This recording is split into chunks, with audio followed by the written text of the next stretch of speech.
Welcome to the Feminist Park Podcast. I'm Kwame. And I'm Leilani. It's great to be kicking off this journey with you all today. Yeah, we're diving into work that's really closely tied to the vision behind the Feminist Park Project, which was founded by Hussein Stuck. That project's goal is pretty ambitious, isn't it?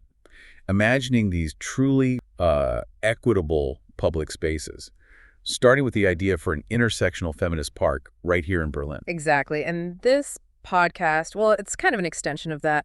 We're going to be digging into the academic research that, supports and informs that kind of vision. We'll be taking these dense, sometimes quite academic papers and really pulling out the core and insights. And looking at them through specific lenses, things like environmental justice, intersectionality, anti-colonial thought, queer theory. All the stuff that helps us think critically about space. Today, we're plunging into a topic that, well, it might seem pretty straightforward at first glance, but like always, it gets really interesting when we start peeling back the layers. Absolutely. We're talking about public spaces, specifically those designed just for women. Right.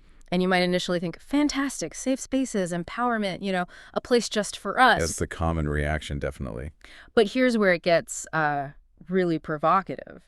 What if the very design of those spaces, even if the intentions are good, what if it subtly keeps alive the very patriarchal systems they claim to be challenging? It's a fascinating and, somewhat unsettling question, isn't it? It really is. What's so compelling here is how the physical architecture of a place, from the height of a wall to the tiny details on a gate, how it can embody and transmit these really deep-seated cultural values, sometimes without us even, consciously realizing it. Wow. And for this deep dive, our understanding is mostly shaped by this really powerful academic article. It's by Ladan Zarabadi, published back in 2018. Okay. The title is Perpetuation of Patriarchy, a feminist critique on public space design in Iran. A heavy title. It is. It was part of the 108th ACSA annual meeting proceedings. And it really forces us to look beyond just the surface-level idea of a women-only space. Absolutely. So our mission today is basically to unpack Zarabadi's research, right? Exactly. She uses this really sharp feminist lens to look at women-only urban parks in Iran. And we'll explore her argument that these spaces, which seem like they're designed for liberation. Yeah, that's the claim. They might actually be doing the opposite, like functioning as modern versions of traditional domestic confinement. It's a strong argument. It is. It's a critical look at how cultural values from the micro-architectural scale, like a private home, All the way up to the macro-urban scale of an entire city, can fundamentally shape our experience, our freedom, our access, our sense of belonging in public. It impacts everything. Yeah. You're in for some surprising and maybe even challenging insights today. It'll definitely make you look at public spaces differently. I think so, too. Okay, let's unpack this paper right from the top then. What is the core problem or, the main argument that Zarabadi is presenting? What's the big takeaway she wants us to grasp? Right. Zarabadi's central argument is pretty provocative. It really challenges our assumptions about what makes a space truly liberating. Okay. She basically argues that despite the Iranian government's claims, that these women-only parks provide a safe, free public space, these urban designs actually borrow or appropriate the design logic of traditional Iranian courtyard houses. The courtyard houses, how so? Well, in doing that, she argues, they don't actually dismantle patriarchal culture. They materialize it, they sort of reinscribe and perpetuate patriarchal values, but now within a modern city layout. Wow, okay. It's a really sophisticated point about how deeply embedded these cultural dynamics, these power dynamics, can be in the actual physical built environment around us. So it's not just about, putting up a fence and saying women only, which sounds positive on the surface. Not at all. It's fundamentally about how that space is created, what it signifies, and whose values are really driving the design. Precisely. That's the crucial distinction. Okay. The core thesis here is that, yes, gender segregation in these parks is used as a strategy. It's meant to fulfill Islamic values, allowing women to remove their hijabs, exercise publicly. Which sounds like a practical solution. It does. But, and this is the critical part of her argument, Zarabadi says it ultimately disguises and reinforces these underlying patriarchal attitudes. It does this under a kind of false, often misleading sense of spatial justice or gender justice. So like an illusion of liberation. Exactly, an illusion of liberation while actually maintaining the underlying structures of control. That's a really powerful and quite nuanced claim. To build an argument like that, she must be drawing on some solid theoretical frameworks. What tools does she use to examine these spaces from so many different angles? Oh, she absolutely does. And this is where the interdisciplinary nature of her research really comes through. Right. To build this really comprehensive critique, Zarabadi uses several key theoretical lenses. It's quite layered. Okay, like what? First, she leans pretty heavily on Henri Lefebvre's theory of the production of space. Lefebvre. Okay.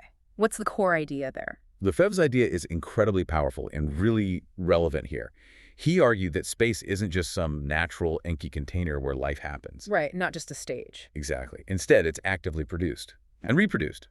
Through human actions, yes, but heavily influenced by sociopolitical structures, power dynamics. So like a playground isn't just grass and swings. Precisely.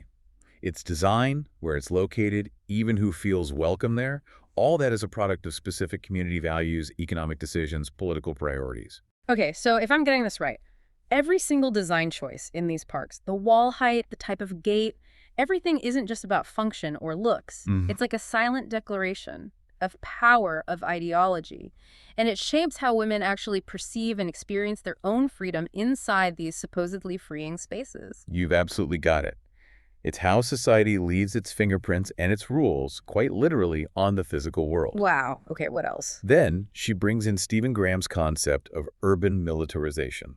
Urban militarization? That sounds intense. It does. Graham explores how civil society doesn't just build cities, but also organizes itself for what he calls violence production. Violence. Like war. Not always overt warfare. More broadly, it's about how society creates these conceptual divisions between inside and outside, between us and them, often using architecture or security measures to do it. Ah, okay. So it's about that feeling of being protected, maybe, but also potentially controlled. Policed, even, by the very structures meant to keep you safe. Exactly.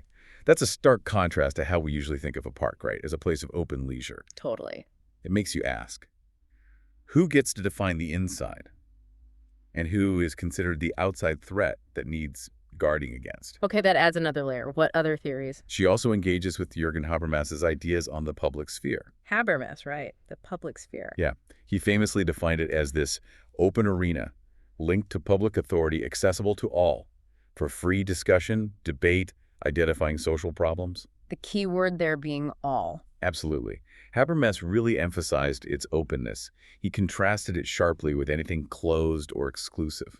And I can immediately see how that definition would put a women-only park under scrutiny. I mean, it's inherently exclusive by name. Precisely. It allows Zarabadi to ask, can these women-only parks genuinely function as true public spaces in that democratic sense Habermas described? Seems like a tough fit. It is. And then finally, this is really crucial, Zarabadi incorporates Nancy Fraser's work. Specifically, her ideas about the multiplicity of publics and subaltern counterpublics. Okay, Fraser. How does she differ from Habermas? Well, Fraser challenged Habermas's somewhat idealized notion of a single universal public sphere. Saying it wasn't realistic. Kind of. She argued instead for the existence and the importance of spaces created by marginalized groups themselves. Okay. These counterpublics, as she calls them, are designed to let those groups voice their concerns, build solidarity, plan collective action, all operating independently from the dominant power structures. That sounds like a genuinely liberating idea. Spaces where marginalized voices aren't just, like, tolerated, but actively amplified on their own terms. What a very powerful concept. Yeah. This framework seems key to understanding if these parks are actually empowering or something else. Absolutely. It helps Zarabadi figure out if these women-only parks truly function as spaces of liberation created by women for their own purposes, or if they're serving a different agenda entirely. Okay, that's a really robust theoretical toolkit. Lefebvre, Graham, Habermas, Fraser, giving us so many lenses. How did Zarabadi actually go about gathering her evidence for this rich interdisciplinary research? What kind of data are we looking at here? It's really interesting how she did it. It's qualitative and interdisciplinary, using a mixed method approach. She sort of moved between formal architectural analysis and looking at the discourse around these parks. So both the physical space and what people say about it. Exactly. Her primary data came from actually going there on-site observations, taking extensive photos, videos, specifically gathered from women-only parks in Tehran. So direct empirical evidence. Right. evidence of the design, how the spaces were actually being used. But she didn't stop there. No. She also looked at reports from online news agencies, social media, which gave her a sense of the broader public conversation and reactions to these parks. Capturing the buzz around them. Yeah. And importantly, she drew on previously published interviews. These were done by other sociology scholars who had actually spoken directly with women using the parks. Ah, so getting those firsthand experiences. Exactly, providing really valuable insights into women's lived experiences, their perceptions, how they actually felt about these spaces. So it's this rich tapestry of evidence combining physical observation with social commentary and personal experience. It sounds like she really tried to capture both the tangible aspects, the walls, the gates, and the intangible, the feelings, the discourse. I think that's a great way to put it. And what was the actual context? Why did these parks even come into existence in the first place? What was happening in Iran that led to this specific type of urban space, these women-only parks? Yeah, understanding the historical backdrop is crucial here. It really helps explain why these parks emerged when they did. Okay. So after the 1979 Islamic Revolution, Iran's whole political structure shifted dramatically. It became an Islamic republic. Right. And this fundamental change brought with it new laws, new social regulations.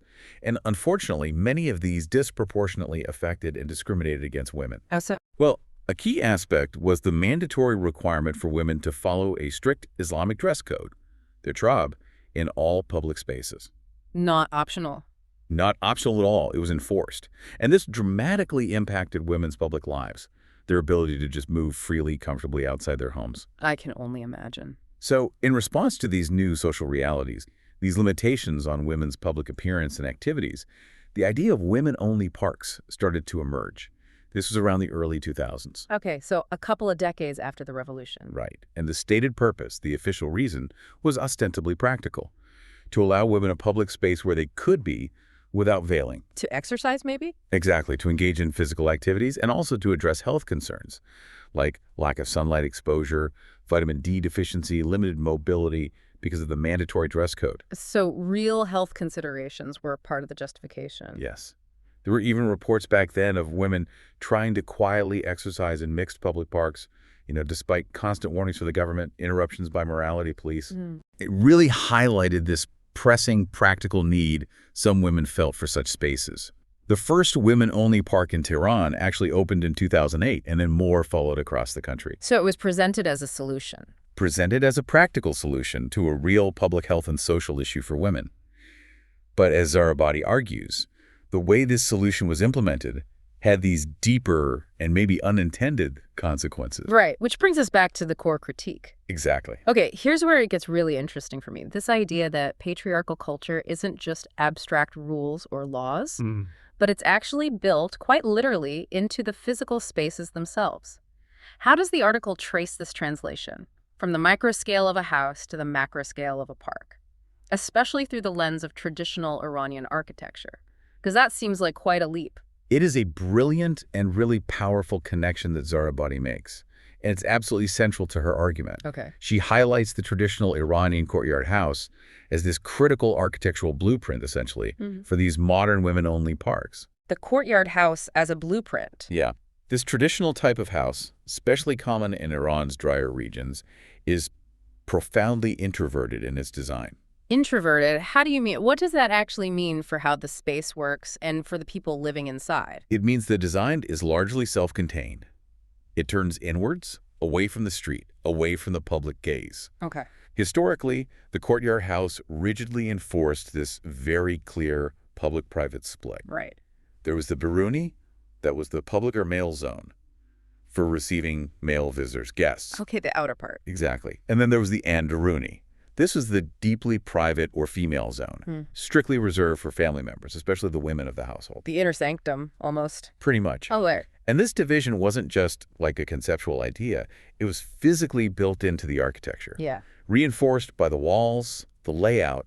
Imagine a clear, tangible line dividing two completely different worlds within one building. The architects and designers of these traditional houses used incredibly intricate spatial arrangements. They did this to control both physical access and who could see what. Visual sightlines were key. How did they manage that? For example, at the entrance, You wouldn't just walk straight in from the street. Often there'd be a series of turns, angles, Yeah. a kind of subtle, delicate hierarchy built into the path. Like a maze. Almost, yeah. Yeah. It directed visitors along a very specific pathway. This ensured that only certain people, those with explicit permission, could navigate their way deeper into the house and reach those private, inner Anderuni zones. So a filtering mechanism built into the floor plan. Exactly. A very deliberate architectural filter, designed primarily to protect the privacy of the female residents from the eyes of unrelated men. So it's not just about controlling who can physically enter, but also controlling who can even see inside, maintaining almost complete visual seclusion. Exactly that. Visual seclusion was paramount. The rooms themselves typically faced inward, towards the central courtyard, not outwards towards the street. And crucial to this sense of seclusion were the high walls. These courtyards were surrounded by tall, solid walls, often with no openings to the streets or maybe just very small, strategically placed ones, Blocking everything out. effectively blocking direct visual and physical access. This design provided a level of privacy that was entirely compatible with, and in fact, it reinforced the religious and cultural traditions emphasizing women's modesty and segregation. Got it. Zarabadi even gives us specific examples which really bring it to life. She mentions the Model House in Shiraz and the Boroujerdia House in Kashan. Okay. The Boroujerdia House, for instance, it's famous for its elaborate architecture, and it skillfully uses 4 distinct turns and spatial joints just in its entrance space. 4 turns just to get in. Yeah, and this wasn't just for looks. It was the deliberate design choice, creating this profound transition from the public street to the private interior. Wow. It apparently inspired a feeling of rest for visitors, offering small spaces for sitting, waiting. But it also clearly signaled that going further into the private areas needed explicit permission. A very clear boundary. A very clear spatial hierarchy, directly reflecting that need to keep family members, especially women, out of the visual reach of strangers. The images she includes in the paper really show these intricate paths and these towering, solid walls, defining and protecting that inner sanctum. It really sounds like an architectural manifestation of deeply ingrained social control, not just, a practical design choice to beat the heat or something. Right. It's like an entire system of values built into brick and mortar. Yeah. And absolutely. While things like climate and available construction methods were definitely factors in how this house type evolved, Sure. Zarabadi emphasizes that these designs also profoundly responded to cultural and traditional needs of the residents. Particularly, she points to the dualistic absolute perception of gender and the social control over gender based on Islamic and traditional teachings. So the design didn't just accommodate the culture, it actively reinforced it. Exactly. It reinforced and materialized that patriarchal hierarchy right there in the domestic sphere. Okay, so if that's the architectural blueprint of control from the past, how does Zarabadi connect these ancient practices, this deep-rooted logic of the courtyard house, to modern, urban, women-only parks? How do these parks become urban Anderunis on a city scale? She argues, very compellingly, that these women-only parks are essentially a modern urban manifestation of that traditional Anderuni logic, transplanted from the private home into the public realm. Okay. The idea for these parks, interestingly, actually originated with Shala Habibi. She was Iran's presidential advisor for women's affairs back in the early 1990s. So initiated by a woman in government. Yes. And initially, the rationale presented was primarily about public health. We talked about the sunlight, the exercise. Right, improving women's health due to lack of sunlight from mandatory veiling, allowing them to exercise, get vitamin D.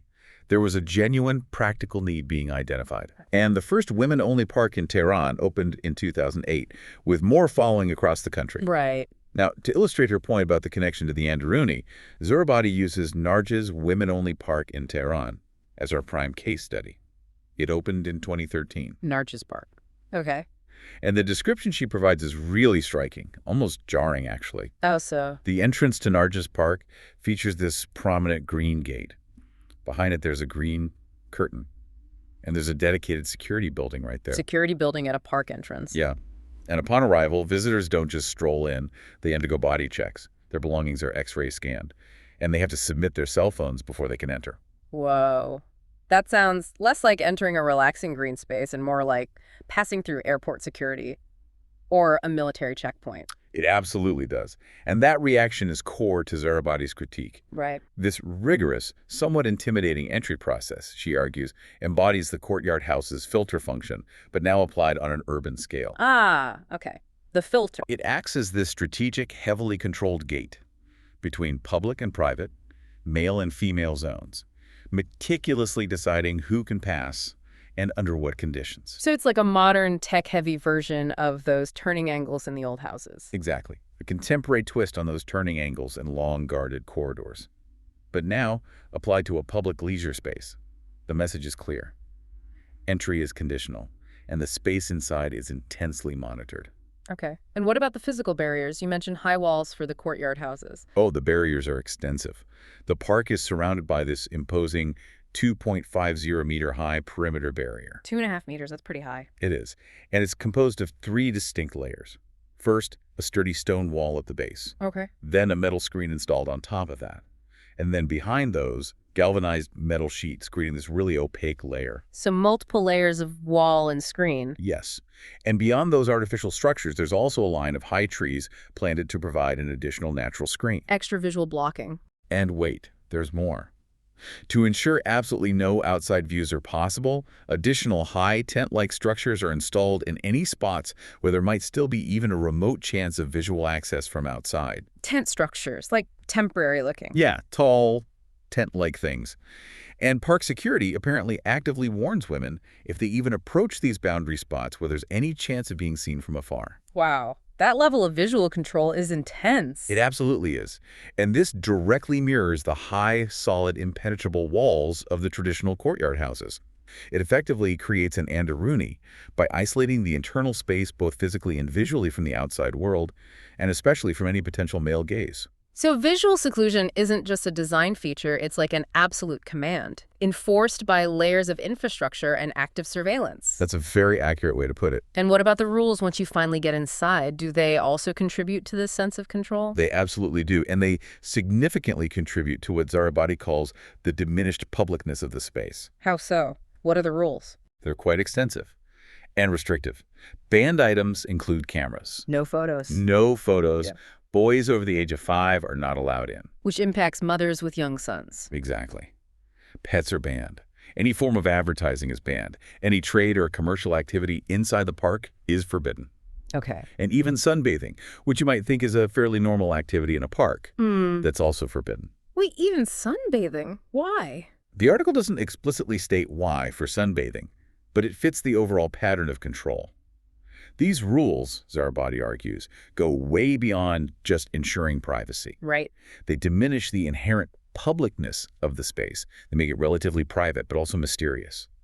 You can see how this moves beyond simple privacy into this active, pervasive control over women's bodies, their activities, even their ability to just document their own experiences. Yeah, the no cameras rule really hits that home. So what's the overall consequence of all this? The design, the rules, the surveillance? The consequence, Zarabadi concludes, is essentially urban seclusion.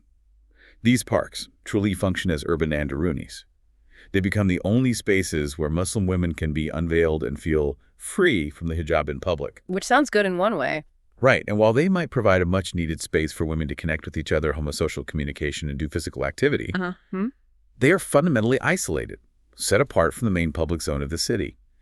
Zarabadi vividly describes how, in this model, the entire city starts to resemble a classical Iranian house, meticulously divided into separate birunis, the male public zones, and anderunis, the female private zones. Wow, the whole city as a giant house, with women kept in their designated private areas. It's a powerful spatial metaphor for a much broader societal segregation. Yeah. And it sounds less like a liberation and more like the state has basically taken on the role of the traditional male head of the household, extending that patriarchal control into what should be a public space. That's precisely Zarabadi's argument. The very existence of these state-provided women-only parks implies this concept of guardianship. Guardianship. Where the state positions itself as this maybe benevolent but ultimately controlling patriarch figure, providing for his dependents. Right. This expands that hierarchical process from the family unit to the entire urban fabric. And it leads to spaces not of genuine autonomy, but spaces defined by exclusion, alienation, and this pervasive sense of guardianship, rather than true freedom. It's control disguised as care. Exactly. Control dressed up as care. And it seems this control even extends to reinforcing very specific traditional ideas about what women's role should be within society. It absolutely does. The article points out a subtle but really significant detail here. What's that? The provision of things like child care centers, toy houses, various children's activities within these parks. Which seems practical, maybe helpful for mothers. It does seem practical on the surface. Yeah. But Zarabadi argues that these features still primarily link women to their traditional duties as mothers and caregivers. Ah, I see.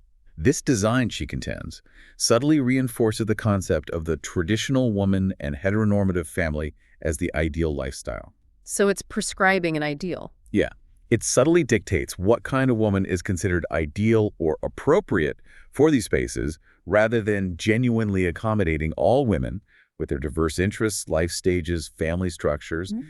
It ends up narrowing the definition of womanhood even within these supposed havens. That feeling of entering a military zone that you mentioned earlier, the security checks, the layers of barriers that really struck me. Yeah, it's a powerful image. This isn't just about privacy. It feels like a very specific kind of control.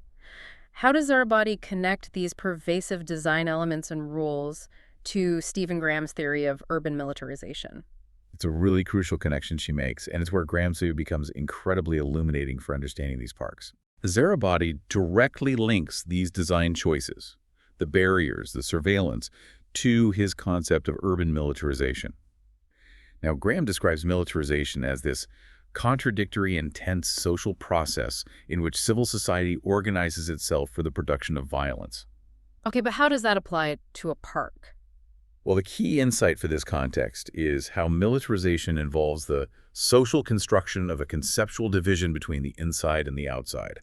It's about drawing lines, physically, ideologically. So it's not necessarily about like actual armed conflict or soldiers patrolling the park? No, not necessarily. But more about creating an us and them mentality, a sense of threat and a need for protection that gets built into the space, like a city designing itself to be constantly on guard. Exactly. That's a great way to put it. In the context of these women-only parks, the nation or the protected territory, in Graham's definition, is, metaphorically speaking, replaced by women, representing the private, or this large communal enderuni, and strangers, in this case men, outside the park's boundaries, they become the outsiders, the potential threat from which the insiders must be protected. So that inside-outside binary is built right in. Quite literally built into the very fabric of the park, shaping every aspect of its design, its access, its feeling. And those rigorous security checks you described. Exactly. The body checks, the X-ray scanning, having to give up your cell phone, they all contribute powerfully to this feeling of entering a controlled, militarized zone. It's not just a friendly welcome. No. One interviewee in some sociological research, Zarabadi cites research by Reza Arjman, actually confirmed this feeling directly. Yeah. The woman said she felt as if she was about to enter a military zone, not a relaxing park, because of the intense security checking visitors at the entrance. Wow. That's telling. It really is. And that level of surveillance and control, rather than fostering a sense of belonging or genuine freedom, can actually cultivate alienation among citizens, even those who are supposedly on the inside. Yeah. It subtly communicates that there is a threat out there, and you are constantly being managed and protected against it. And beyond the physical security and surveillance, are there other ways this militarization shows up? What about, say, propaganda or symbolic messaging within these spaces? That's another key element Graham talks about, and Zarabadi sees it clearly at play here. Graham suggests militarization is often deeply intertwined with various forms of propaganda. Propaganda that might romanticize achieving God-given purposes or push specific ideological goals. Okay. And Zarabadi argues that signs and symbols in and around these parks aren't just decorative. They act as potent propaganda, significantly contributing to this urban militarization and the deeply gendered nature of the space. Can you give an example? Sure. She highlights a prominent sculpture right at the main entrance of Nargis Park. The one we talked about earlier. Yes. It depicts a woman in full hijab, a shador, meticulously covering her entire body and hair. This sculpture serves this dual, unmistakable purpose. One, it visually introduces and promotes an ideal Muslim woman through her clothing, her full covering. Setting a standard. Exactly. And simultaneously, it clearly delineates this as a specific urban zone for women, specifically for women who adhere to or at least publicly conform to this particular ideal. It's a very clear state-sanctioned visual message about identity and belonging. It's basically like a three-dimensional billboard for an idealized, state-approved identity, setting the tone for who is welcome and what behavior is expected. Precisely. And the messaging doesn't stop there. No. Another urban symbol found prominently outside the park is a Quranic verse from Surah Kawthar. Okay. Now, many Shiite interpreters connect this particular surah to the prophet's daughter, Fatima. They see it as referring to abundance, posterity. Right. And to reinforce this connection and the ideal that Fatima represents, there's also a sculpture of Fatima herself, positioned near the commercial building by the park. Another sculpture. Yes. And again, it presents her as this ideal role model. A chaste Muslim woman, a devoted wife, a nurturing mother. Reinforcing those traditional roles again. Exactly. Zarabadi argues that this kind of propaganda functions almost like a military apparatus, a disciplinary mechanism, actively regulating individual behaviors, materializing the state's doctrine right there in the urban landscape. It goes way beyond just being religious tokens. It's about shaping public perception, influencing private conduct, reinforcing a specific societal vision. This dense web of control, from physical barriers to symbolic messaging, it really leads us back to questioning the very publicness of these spaces. If they're so meticulously controlled, so curated, with such a narrow definition of who belongs, can they truly be considered public in any meaningful way? Precisely. And that's where Zarabadi brings in the theories of Habermas and Fraser to critically assess this fundamental question. Okay, let's start with Habermas again, his definition of the public sphere. Right. Jürgen Habermas defined the public sphere as this arena, associated with public authority, accessible to all. For free discussion, open debate, identifying social problems. He famously emphasized its inherent openness, contrasting it sharply to closed or exclusive affairs. And immediately I can see how these women-only parks would struggle immensely to meet that definition. Their very name screams exclusion. Exactly. Women-only parks clearly fail Habermas's definition because they explicitly exclude men. Right. Zarabadi then poses this critical dilemma. If these spaces are considered public, well, then by excluding half the population, they inherently isolate women from broader civic life. Okay. And if they are not considered public, then they still achieve the same outcome, isolating women from the main public zone of the city. It's kind of a lose-lose for true public engagement. It really is a no-win scenario in that framework. Furthermore, those strict rules we discussed, banning media, advertising, trade within the parks, they further diminish the public nature of these spaces. They make them, as Zarabadi puts it, mysterious, and far less like true arenas for open, diverse civic engagement, robust debate, or the free exchange of ideas that Habermas envisioned. They simply don't facilitate that kind of interaction. They're not spaces for public discourse. Not really, no.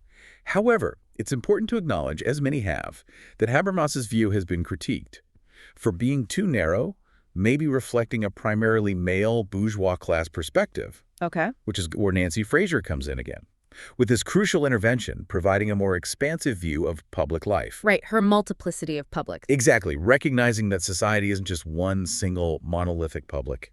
And more importantly for our discussion, Fraser also described subaltern counterpublics. Remind me of those again. These are vital spaces, invented, circulated, run by subordinated social groups themselves. Okay, from the ground up. Yes, to make their voices heard, to organize, to build solidarity.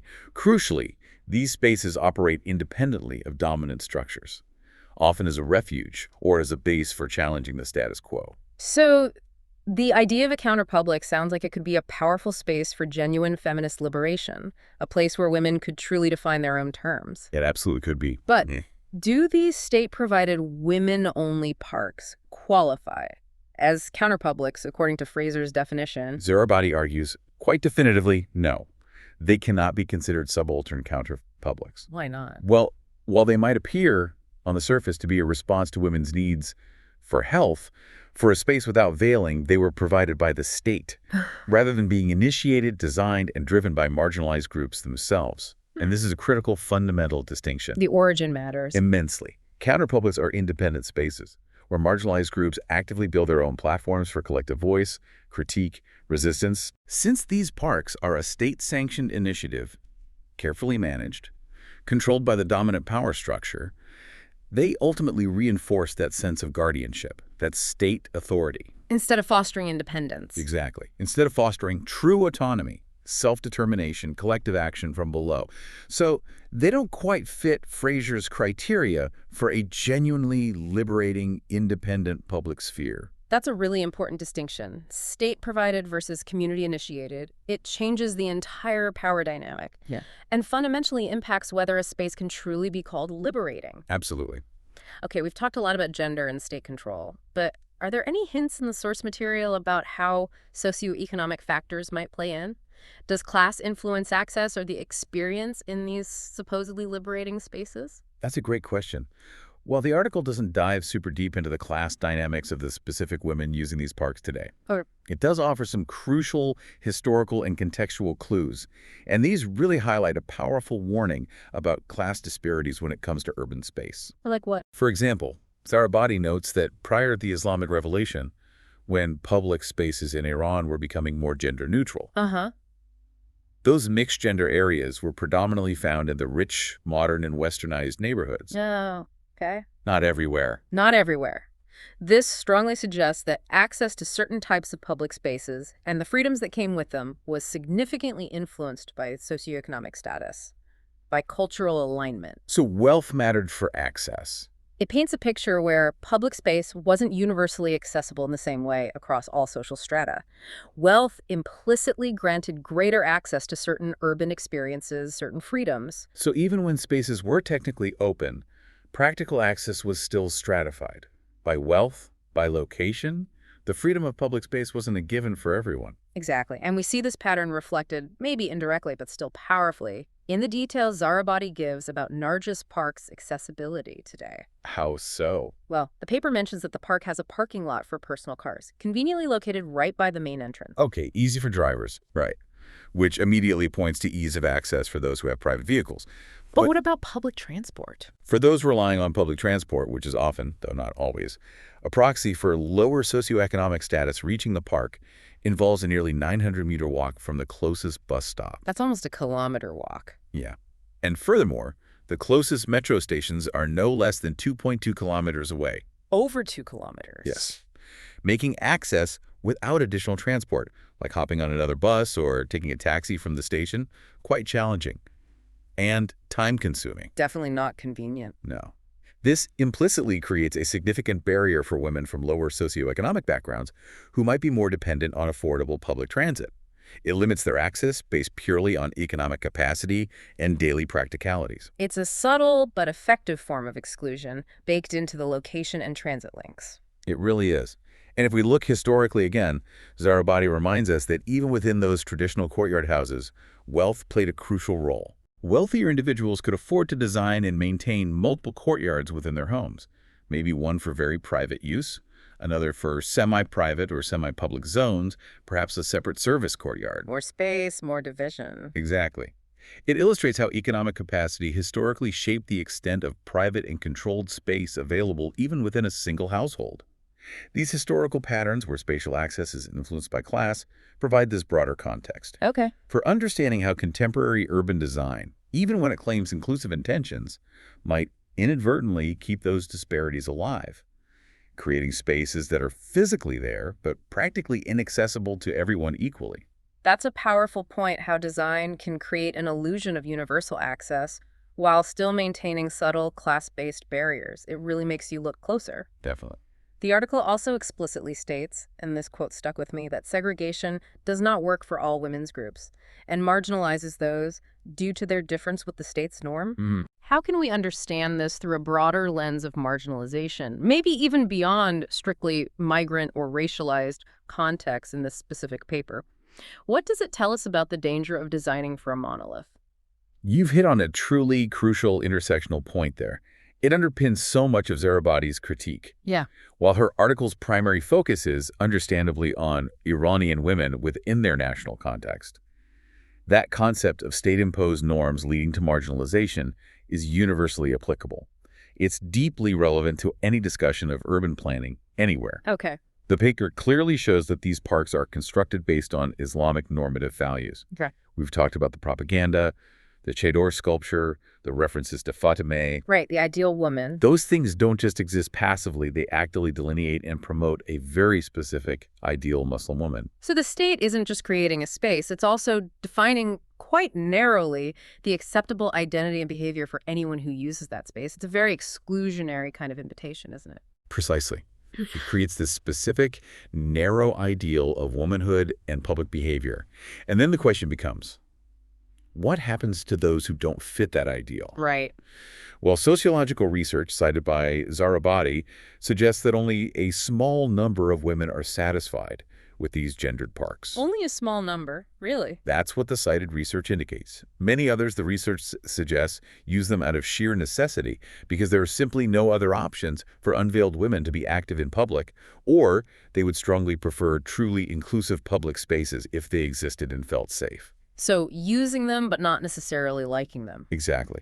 And this demonstrates how spaces designed under a singular dominant ideology, even if ostensibly created for a marginalized group, can still, paradoxically, marginalize a large group of people due to their difference with the state's norm. It's an incredibly important finding about the limits of targeted design when it's based on a narrow norm. Yeah, that's huge. And this has profound, broader implications for urban design everywhere. It highlights that any urban planning, any design rooted in a singular dominant cultural, religious, or even racialized perspective inherently risks alienating and excluding those who do not conform. Makes sense. Whether we're talking about diverse citizens within one nation or migrant groups arriving in a new city, the state's power, or any powerful entity's power, to define and enforce acceptable identities and behaviors in public space has far-reaching consequences for diverse communities. It really teaches us that true inclusivity means designing for a multitude of experiences, right? Not just for one prescribed ideal. Exactly. Not just designing for diversity, but designing with an understanding of diversity from the start. Now, it's important for us, as you do, to acknowledge the specific scope of the source material here. Yes, absolutely. While we've touched on general accessibility challenges related to public transport, the park layout. Zarabadi's paper doesn't specifically dive into how these women-only parks, or maybe Iranian urban design more broadly, addresses the experiences, the barriers, or inclusive solutions for people with disabilities. That's correct. It's not a focus of this particular paper. Right, and that's not a critique of her paper, obviously. It has its own focus. No, not at all. But it's a vital area for us to consider in the broader conversation about truly inclusive and feminist urban design. Especially when we think about what a genuinely liberating public space should look like, feel like, function like. Absolutely. It reminds us that our intersectional lens needs to be as wide as possible, always asking, who else might be excluded here? Okay. This deep dive has been incredibly illuminating.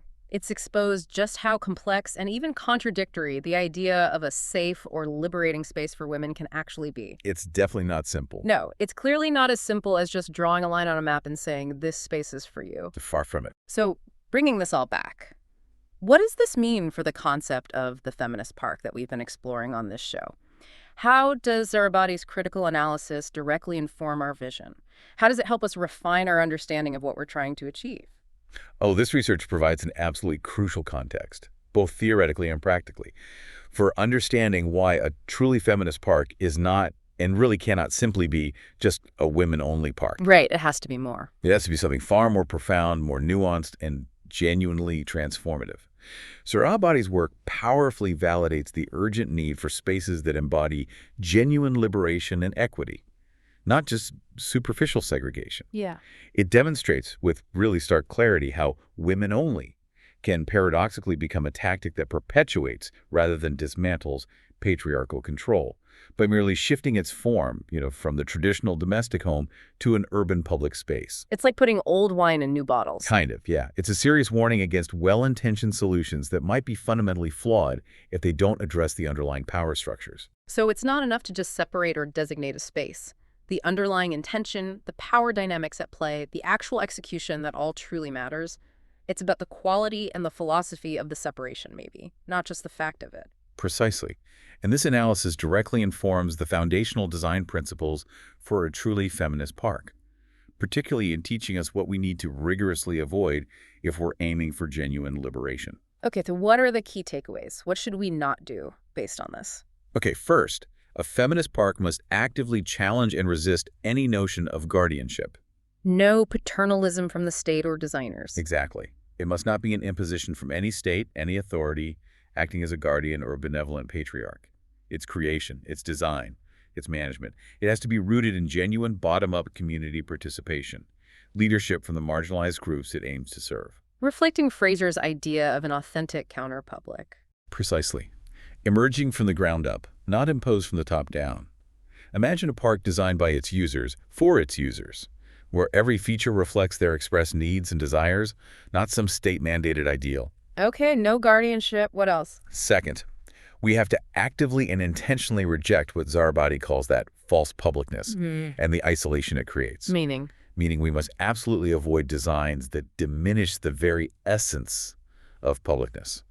Through excessive security, pervasive visual barriers, overly restrictive rules like we saw in Nargis Park. Right. A feminist park, by contrast, should be seamlessly integrated, genuinely accessible within the urban fabric, fostering connection, not isolation. Open and inviting. Yes. And it should certainly not feel like entering a military zone, as that interviewee described. The goal is an open, welcoming, permeable public space, one that invites interaction, spontaneity, not a fortress that screens and controls. That makes perfect sense. It's about creating an atmosphere of genuine invitation and trust, not controlled access and suspicion. How does that extend to the programming and the very definition of who a woman is in these spaces? Great question. That leads to the third point. The design and the programming of a feminist park must actively and explicitly challenge the perpetuation of the traditional woman and heteronormative family as the ideal lifestyle. Moving beyond those traditional roles. Absolutely. This means moving beyond linking women primarily to their roles as mothers or caregivers, as implied by those specific facilities in Nargis Park. Okay.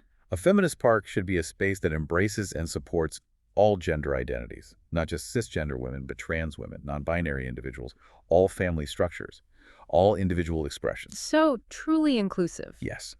It should provide opportunities for diverse activities that aren't tied to narrow traditional roles, celebrating the full spectrum of womanhood and gender diversity. It's about expansive definitions, not restrictive ones. Embracing complexity. Exactly. And finally, a truly feminist park has to prioritize true accessibility and inclusivity in the broadest possible sense. Going beyond the basics. Way beyond.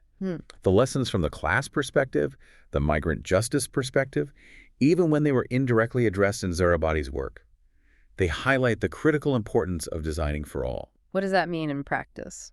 It means ensuring broad physical accessibility for individuals with diverse abilities, really going beyond minimum legal standards, thinking creatively about sensory experiences, different mobility needs. Okay. It means ensuring easy, safe, and affordable access via public transportation. So it's not just a park for those with private cars or those who happen to live right nearby. Equity of access. Yes. And it means actively creating welcoming environments for a multitude of communities, not just those who conform to some narrow state-defined or even designer-defined norm. We need to actively ask who might feel marginalized by our choices, and then proactively design to include them, not just tolerate them. That proactive inclusion piece feels really key. It is. And on a theoretical level, this article just offers such a crucial, grounding backdrop for the profound challenges a truly feminist park aims to overcome. How so? It illustrates that pervasive, often invisible influence of sociopolitical structures on how space is produced and experienced, just like Lefebvre taught us. Right. It exposes the subtle militarization of urban environments through design and control, picking up on Graham's insights. And it forces us to confront the complex realities of what truly constitutes an open and democratic public sphere. Moving beyond simplistic ideas of just access to genuinely embracing diverse voices and experiences, as articulated by Habermas and Fraser, this deep dive really grounds our aspirations for a feminist park in some really critical, challenging scholarship. Yeah, this has given us so much to think about, particularly those subtle, almost invisible ways that power dynamics, societal norms get baked right into our physical surroundings. They're everywhere once you start looking. It's such a powerful reminder that design is never neutral, is it? It always carries a message, whether that message is intentional or not. Always. This deep dive has really challenged some fundamental assumptions about what makes a space truly safe or liberating, especially for women. It's clearly not just about creating a separate area and calling it good. It really isn't. It's so much more complicated than that. Yeah. And this raises an important, maybe even slightly uncomfortable question for you, our listener, to carry forward from this discussion. How can we, in our own communities, in our own work, ensure that efforts to create safe or inclusive spaces don't inadvertently reinforce the very systems they're trying to dismantle? It's a critical question. Oh, Take a moment, maybe next time you're out, to consider the subtle ways patriarchal values or heteronormative assumptions or other dominant cultural values might be embedded in the design of any public space you encounter, even ones that claim to be progressive. yeah. What visual cues are there? What unwritten rules seem to be operating? What access limitations, subtle or overt, might be conveying exclusion rather than a genuine, expansive welcome? Think about the public spaces in your own city, your own town. Yeah. Who are they truly designed for deep down? Who feels genuinely welcome there, seen, empowered to just exist freely? And conversely, who might feel alienated, Yeah. policed, like an outsider, just because of the way the space is set up or regulated or even named. Yeah. And maybe for a final provocative thought for you to mull over, Okay. if the ultimate goal for feminist urban design is profound liberation, true equity for everyone, Right. can segregation of any kind, really based on gender or anything else, can it ever truly be the final answer? Or is it merely a temporary compromise? One that, in the long run, risks perpetuating the very divisions, the power imbalances it seeks to mitigate. That's a huge question. It is. How do we design for authentic freedom, for genuine belonging, for truly equitable public life for all? This knowledge is a tool, really. A tool for seeing your city differently, and potentially for helping to change it. It's been a really insightful deep dive, I think. This document provides such a vital framework, especially for projects like the Feminist Park Project that are trying to build something fundamentally different. It shows just how interlinked urban design and social justice are. It really does. But it also shows the scale of the challenge, right? It requires sustained effort, real commitment, and a genuine willingness to shift power dynamics in how cities get made and managed. Definitely. It makes you think about how we ensure those voices, the ones that have been excluded, are actually heard and centered. There's another quote from Sarah Ahmed in the handbook that feels relevant here. Go on. She says, "If you have to shout to be heard, you are heard as shouting." That's powerful. It makes you ponder, doesn't it? How can the design of public space itself work differently? How can it amplify the voices of those who've been historically silenced, ensuring their needs are met without them having to shout just to be noticed? How can design itself listen? That's a really provocative thought to end on. A lot to think about. Indeed. Thanks for joining us for this deep dive.